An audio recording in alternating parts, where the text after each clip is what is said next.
Okay, part of some, aside the monetary policies being put in place to slow down inflation, some fiscal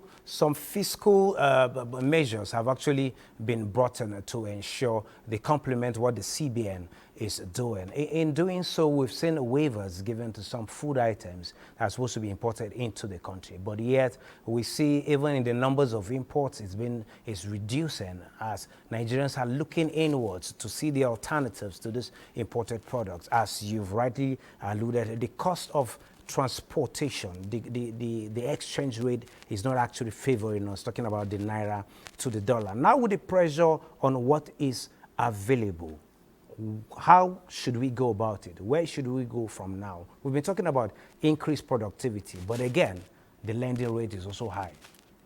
How should we go about it? If I got your question, how do we go about exactly what now? I didn't get that part of it.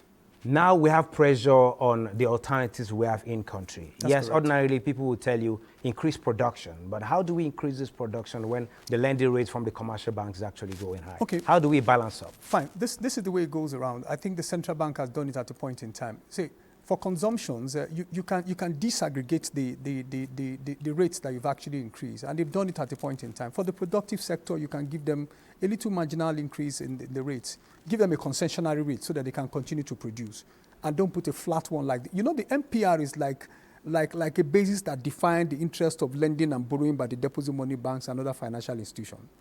And so what is really going to happen is that if you reduce that for the productive sector, and that for consumption might remain where it is, you might be doing well to increase production, and then still find a way to increase productivity, which is what I think the central bank may need to do at the moment. But having said that, is that there are plans also on the way, which I'm aware of the central bank trying to see, the government, like you announced, is actually now trying to see that the Port Harcourt refinery is now brought back.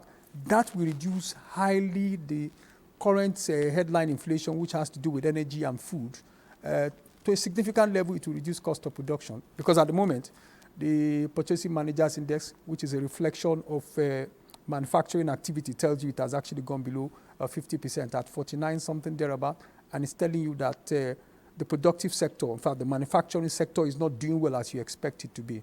And we expect the central bank to also look for concessionary interest facility to give to them so they can continue to produce and meet the excess demands that is going on at the moment.